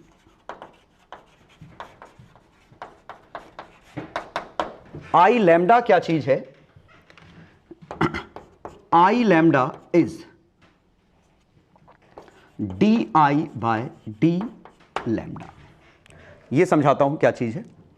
ठीक है, देखिएगा, अलग अलग वेवलेंथ अलग अलग है, तो लैम्डा से लैम्डा प्लस डी लैम्डा के बीच में अगर इंटेंसिटी का कंट्रीब्यूशन, इंटेंसिटी इज डी आई, पूरी इंटेंसिटी आई लैम्डा में डिस्ट्रीब्यूटेड है, सबके लिए अलग अलग इंटेंसिटी डिस्ट्रीब्यूटेड है, तो लैम्डा से लैम्डा प्लस डी लैम्डा के इस जोन में कितनी इंटेंसिटी, हमने कहा डी आई, तो this D I by D lambda is called spectral emissive intensity. और ये जब मैक्सिमम होगा तो कंट्रीब्यूशन सबसे ज्यादा आएगा। और कैसे, यहां से समझिए, हमने क्या किया, लैम्डा को छोटे छोटे कांस्टेंट डी लैम्डा में तोड़ दिया। ये सभी डी लैम्डा है, ये डी लैम्डा, ये डी लैम्डा, सभी लेंथ डी लैम्डा है। तो ये जो पार्ट है ये उस डी लैम्डा इस पार्ट की एनर्जी को रिप्रेजेंट कर रहा है, ये पार्ट इसकी एनर्जी को रिप्रेजेंट कर रहा है, ये पार्ट इसकी एनर्जी को रिप्रेजेंट कर रहा है, ये पार्ट इसकी एनर्जी को रिप्रेजेंट कर रहा है। तो ये हमारा D I by D lambda. अब देखिए डी लैम्डा तो कांस्टेंट है। अब ये हमने ऐसा इसीलिए किया क्योंकि जरा सोचिए कि अगर डी लैम्डा स्मॉल है तो डी आई भी स्मॉल है, तो आप डी आई का ग्राफ नहीं बना सकते इसके साथ क्योंकि ये तो काफी स्मॉल वैल्यू आएगी। इसीलिए हमने क्या किया, D I by D lambda दो स्मॉल वैल्यू को डिवाइड किया, एक बड़ी वैल्यू मिल गई और हमने ग्राफ उसका बनाया। ठीक है, तो ये हमारा आई लैम्डा है। तो I lambda is direct measure of intensity associated with wavelength lambda, क्योंकि इस नेबरहुड में वेवलेंथ हम लैम्डा मान सकते हैं कांस्टेंट। तो लैम्डा के लिए एनर्जी कितनी है, डी आई। तो D I by D lambda ये उसके रोल को रिप्रेजेंट कर रहा है। तो ये हमारा कुछ ग्राफ ऐसा बना, ये लैम्डा एम है लैम्डा के साथ। ठीक है, ये कुछ ऐसा है टेम्परेचर टी पे। अब इसमें lambda m is equal to B by T, इस ग्राफ का मैक्सिमा यहां आएगा। लेकिन एक खास बात देखिए, एरिया अंडर कर्व क्या चीज है, ये आएगा I lambda Y D X का इंटीग्रेशन। आई लैम्डा क्या है, D I by D lambda into D lambda, और ये डी आई का इंटीग्रेशन, और ये क्या है, इंटेंसिटी। यही हमारी इंटेंसिटी। और अगर मैं टेम्परेचर डबल कर दूं, ये टेम्परेचर टी का ग्राफ है, टेम्परेचर 2T का ग्राफ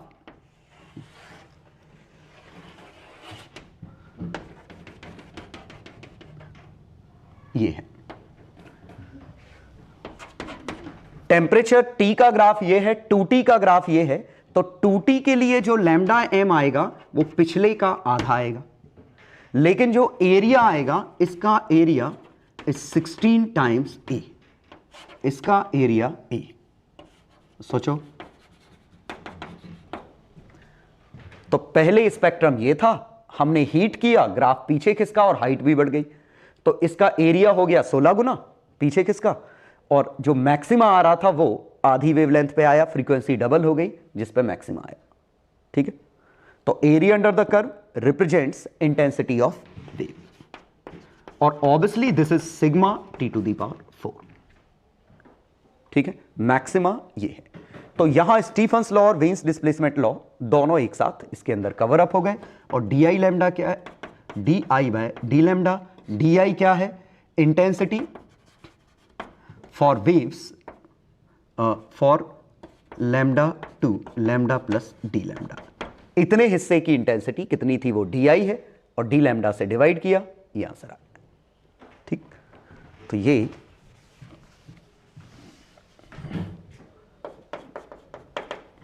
छाप लो। तो कहा जाए तो अभी तक हम डिस्कशन में सिर्फ यही चीज सीखे हैं। हाँ, एक और चीज सीखे हैं, वो ई और ए आपस में बराबर है। परफेक्ट ब्लैक बॉडी के लिए 1 है इक्वल टू 1 माइनस आर। तो अभी तक के जो नोट्स में था यही पार्ट था, और उम्मीद है ये समझ गए होंगे। इसके लिए मैं एक वीडियो भी नीचे डिस्क्रिप्शन में दूंगा, उस वीडियो को आप देख लीजिएगा। तो आपको इसका एक्सपेरिमेंट फिलामेंट के साथ टेम्परेचर बढ़ा बढ़ा के कौन से कलर का दिख रहा है वो एक्सपेरिमेंट आपको मिलेगा, और ये एक्सप्लेनेशन भी कुछ हद तक आपको मिल जाएगा इसका। ठीक है, तो और अच्छा प्रैक्टिकली फील हो जाएगा। अब हम कुछ न्यूमेरिकल करेंगे इसके, सो दैट कॉन्सेप्ट में बिल्कुल ही क्लैरिटी आ जाए आपकी। चलो तो एक क्वेश्चन करते हैं। A filament of surface area 1 centimetre square at 1727 degree Celsius emits 2000 joule of energy per minute. Find emissivity, or find lambda m for which intensity is maximum, or second part, find radiations and lambda m if temperature is increased to 2727 degree Celsius. ठीक है, तो पहले ये समझते हैं कि हमें दिया क्या क्या गया है। Energy per minute, that means it is power. अब पावर रेडिएटेड तो इंटेंसिटी होती है sigma T to the power 4, तो पावर है A sigma T to the power 4। लेकिन हम किसी और बॉडी के लिए बात कर रहे हैं तो ई। अब देखते हैं पावर की वैल्यू कितनी है। पावर की वैल्यू है 2000 जूल पर मिनट। ये ई नहीं पता। सिग्मा 5.67 इंटू 10 पे -8, एरिया 1 सेंटीमीटर स्क्वायर 10 पे -4, temperature must be in kelvin, तो 2000 केल्विन, 273 ऐड किया टू दी पावर 4। ठीक है, तो ये बना E इंटू 5.6 इंटू ये 10 पे -12 और 10 पे 12 कट गया into 2 to the power 4, 16, 2000 by 60। तो E की वैल्यू आई 2000, ये काटा 200 बाय 6 इंटू 16 बाय 5.6। ठीक है, तो इससे काट सकते हैं हम 8 से 4 से 4 बार, या 8 से 2 बार, 25 बार, तो 25 बाय 12 इंटू 5.6। कैलकुलेशन के लिए इसको रफली 24 मान लो, तो 2 बाय 5.5 कर लूं कुछ, इसको 24 मान लिया, इसको 5.5 मान लिया, 2 बाय 5.5 बना। ठीक है, 2 से मल्टीप्लाई डिवाइड कर दो, तो 4 बाय 11,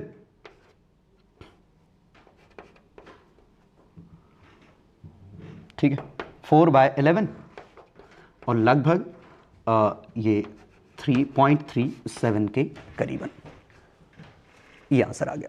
तो ये हमारी एमिसिविटी निकली। अब हमें निकालना lambda m for which intensity is maximum. तो ये तो lambda M T is equal to B, तो लैम्डा एम आया बी बाय टी, ये 2.8 इंटू 10 पे -3, याद नहीं करना, डेटा गिवन होगा, मैंने दिया नहीं भले। टेम्परेचर इज 2000 केल्विन, ये आया 1.4 इंटू 10 पे -6। ठीक है, इसी को 14,000 एंगस्ट्रॉम, ये आया सेकेंड पार्ट का आंसर। तो यहां तक बिल्कुल क्लियर है। अब इसका आंसर मिल गया, इसका आंसर मिल गया। इसका एनर्जी रेडिएटेड पूरा सॉल्व नहीं करना पड़ेगा। Energy radiated per minute, temperature 2000 से 3000 हो गया, टेम्परेचर 1.5 गुना, तो एनर्जी रेडिएटेड 1.5 गुना to the power 4 into original per minute.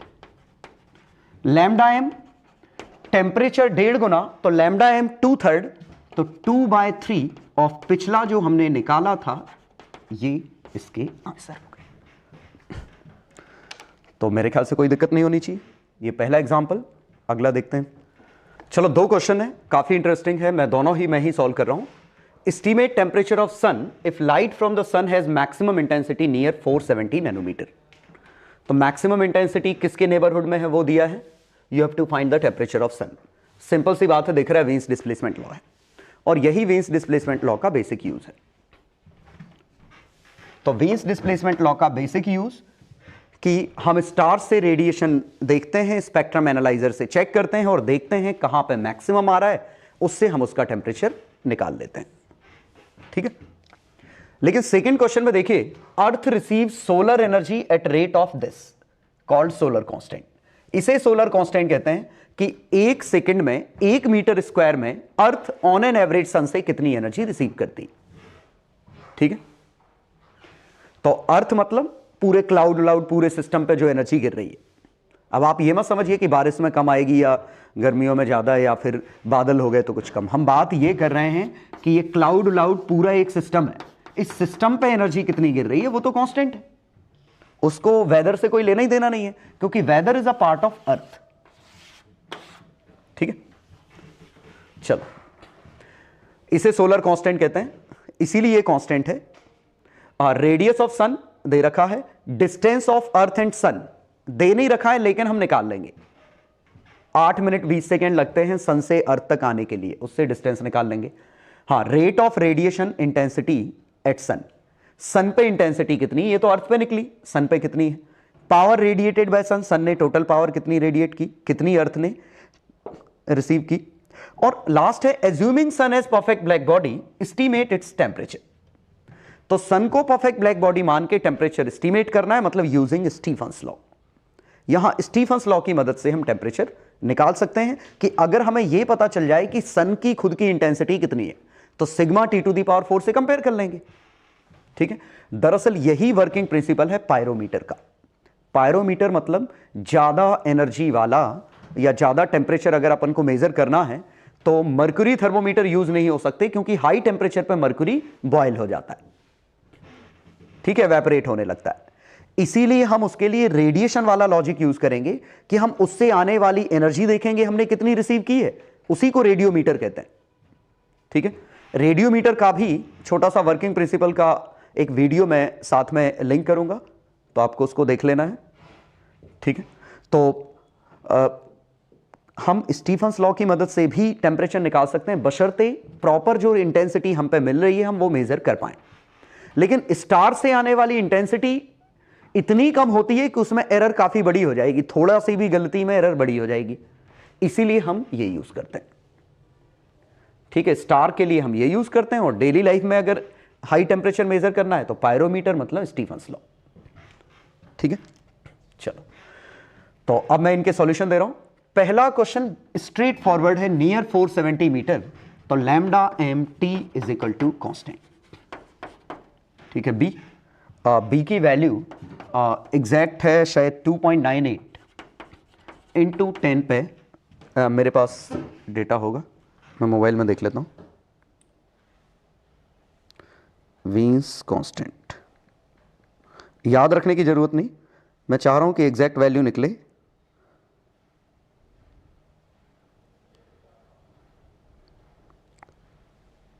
हाँ, 2.898 10 पे -3 ऐसा यूनिट, और क्या है, मीटर केल्विन।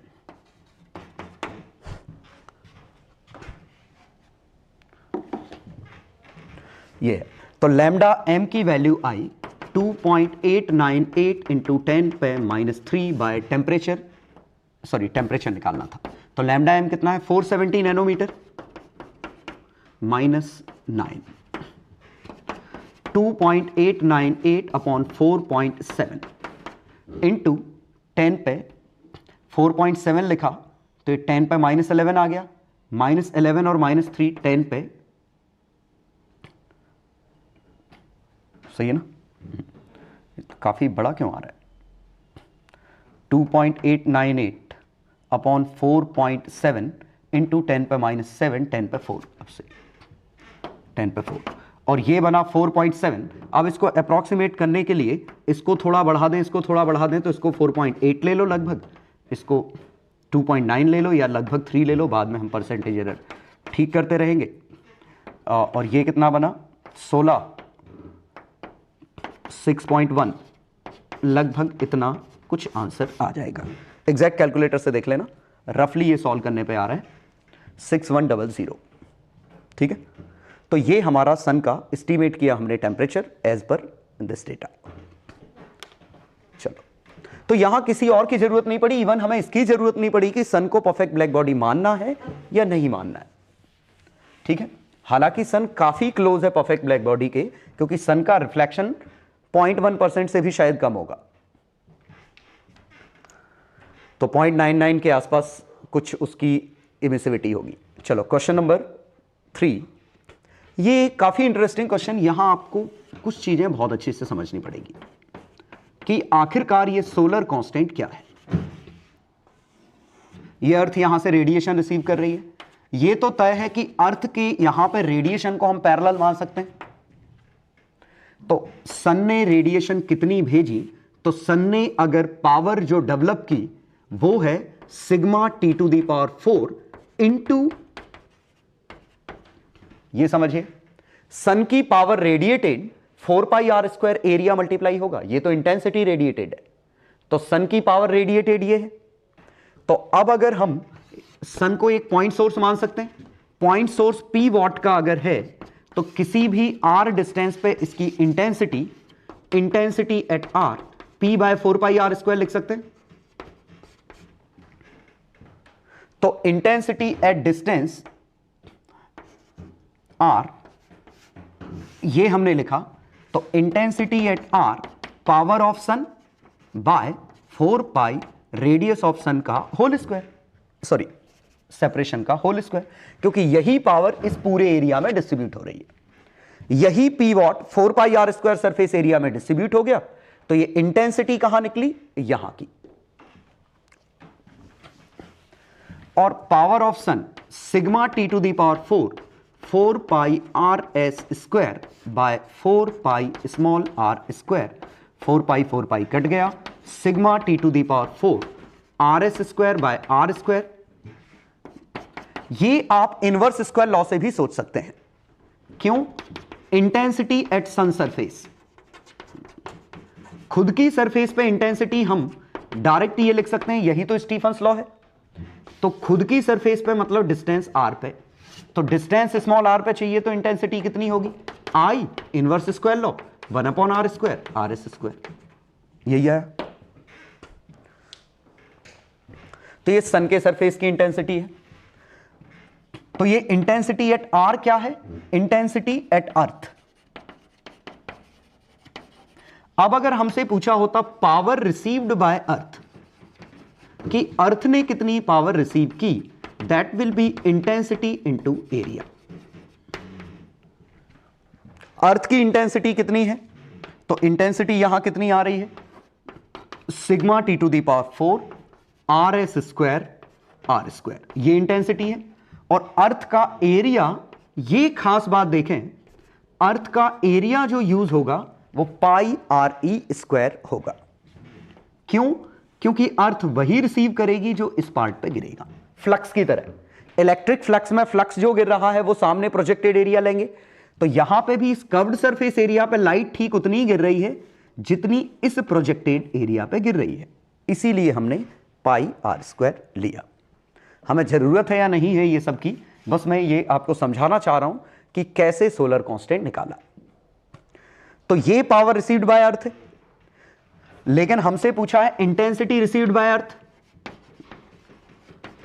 तो ये तो हमारी I ही था, और ये तो सिग्मा T⁴ rs का स्क्वायर r² था। अब देखते हैं क्या क्या पूछा गया है। अब हम सबकी वैल्यू छाप देते हैं, ठीक है।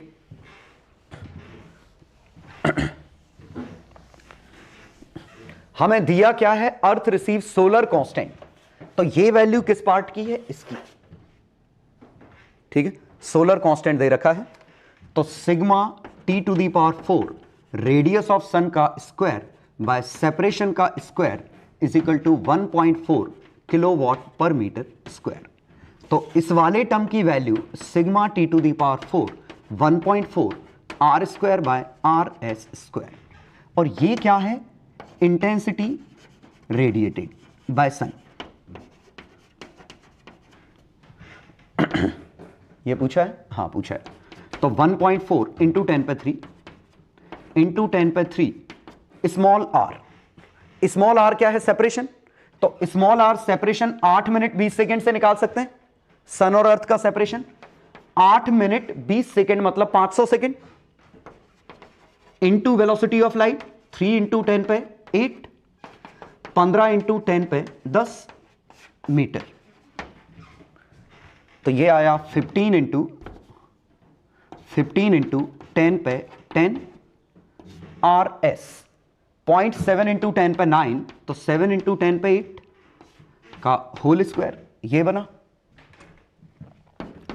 तो ये बना 15/7 का होल स्क्वायर, 15/7 का होल स्क्वायर इंटू 10⁻2, 10⁻4, 10⁻7, ये आया। तो इंटेंसिटी इस ऑर्डर की है, ठीक है। और आपने सिमुलेशन में भी देखा होगा, अगर ध्यान दिया होगा, तो इंटेंसिटी 10⁻7 के ऑर्डर की लिखी आ रही थी जब हम सन के नेबरहुड में मूव कर रहे थे। तो कैलकुलेशन सीधे सीधे ऐसे हुए,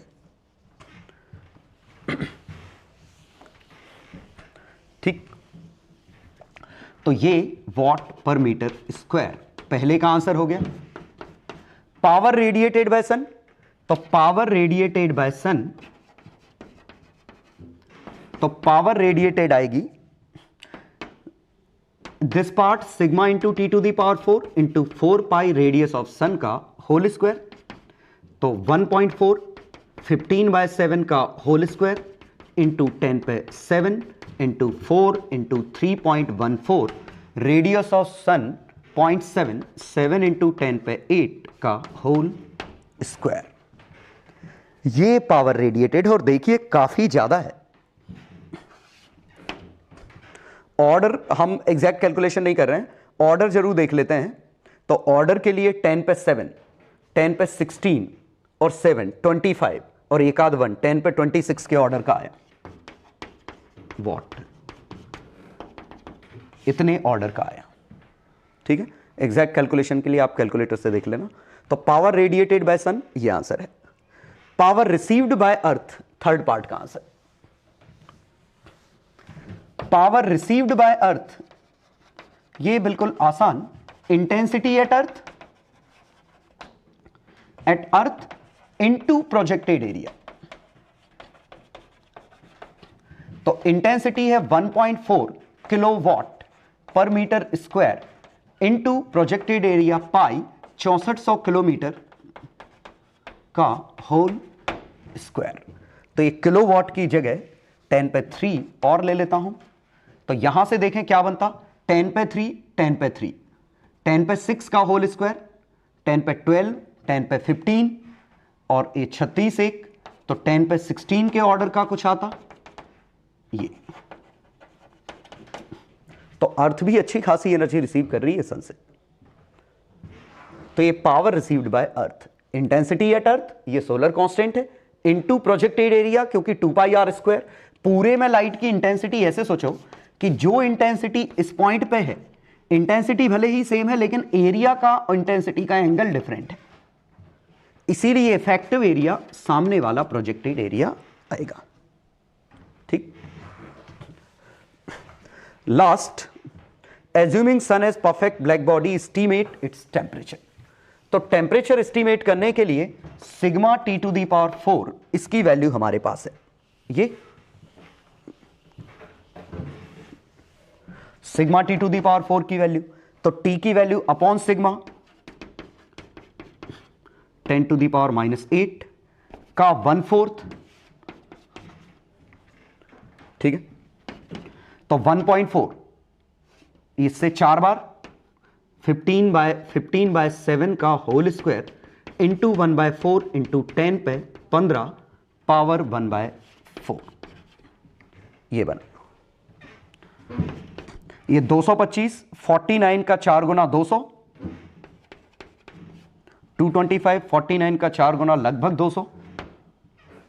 ठीक है, तो इसको लगभग 230 मान लेते हैं इंटू 10⁻15 टू दी पावर 1/4।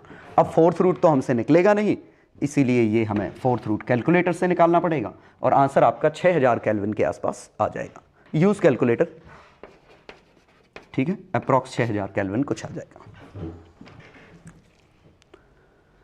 तो इस क्वेश्चन में इंपॉर्टेंट ये था कि हम सोलर कांस्टेंट कैसे निकाले, प्रोजेक्टेड एरिया लेना है, इंटेंसिटी सन पे कितनी है, sigma T to the power 4 का मीनिंग क्या है, एरिया मल्टीप्लाई कर दिया तो क्या बन गया, ये इंटेंसिटी है, एरिया मल्टीप्लाई कर दोगे पावर बन जाएगी। कुछ क्वेश्चन दे रहा हूं जो आपको करने हैं। Illustration 25 around page 32।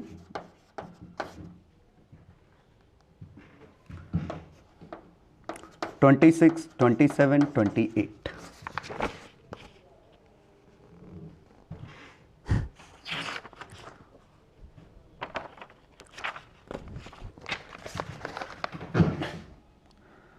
Thirty two 33।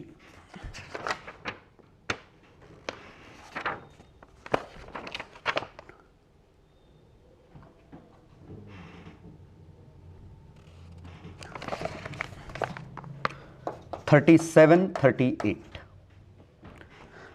घबराइए मत, कैलकुलेटर यूज कर सकते हैं आप करने के लिए, मुझे इससे कोई मतलब नहीं है कि आप कैलकुलेटर से कर रहे हैं कैसे कर रहे हैं। ठीक है, लेकिन सॉल्व करिए, अभी प्रैक्टिस करिए इनकी, ठीक है। तो ट्राई करो, फिर हम आगे बढ़ते हैं इसमें। आंसर देखो, हालांकि सॉल्यूशन गिवन है, लेकिन 25 में sphere of same weight half 1:2, हाँ सेम मटेरियल है, तो इसका मास m है, इसका m/2 है, तो इसकी रेडियस r है, इसकी रेडियस r/2 पे 1/3 है। चलो रेडिएशन ओनली, तो यहां की पावर लॉस कितनी है? पावर लॉस सिग्मा ए T⁴, इसकी पावर लॉस कितनी है? सिग्मा ए T⁴। दोनों की पावर लॉस का रेशो हमें पता है। अब पावर लॉस ही सोचिए ms/dt है। Rate of loss of heat ही पूछा है, वैसे पावर लॉस यही पूछा है, रेशो यही पूछा है रेशो। तो पावर लॉस का P1 रेशो P2 का रेशो r² रेशो r/2 पे 1/3 का होल स्क्वायर, 2⁻²/3 रेशो 1। ठीक है, ये illustration 25। Illustration 26, blackened sphere of radius 10 cm is placed in a chamber with blackened wall maintained at 20 degree Celsius. तो देखिए sphere 227 पे है, ये 27 पे है। अब पूछा है calculate the rate of loss of heat, तो नेट रेट पूछा है एक्चुअली इसमें। तो यहां से ये रेडिएट कर रहा है और साथ में ये एब्जॉर्ब भी कर रहा है, ये रेडिएट भी कर रहा है, एब्जॉर्ब भी कर रहा है। तो रेडिएट करने का रेट सिग्मा 4πr², 227 को कन्वर्ट करो 273, 500⁴। लेकिन ये एब्जॉर्ब भी कर रहा है और उतना ही सरफेस एरिया एब्जॉर्ब करने के लिए रिस्पॉन्सिबल है, 300⁴। ये नेट पावर लॉस है। ठीक है, चलो अगला 27, टेम्परेचर 50% हमने बढ़ाया, इंक्रीज इन रेडिएशन एमिटेड, तो पावर जो आएगी U × 1.5।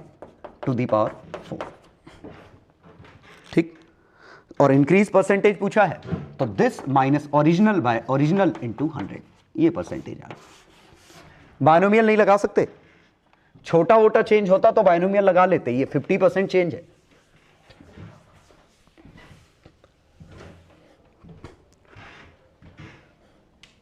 स्फीयर बी, अगला कौन सा? इलस्ट्रेशन 28, एज्यूमिंग स्टीफन्स लॉ, ये वही है जो हमने अभी डिस्कस किया।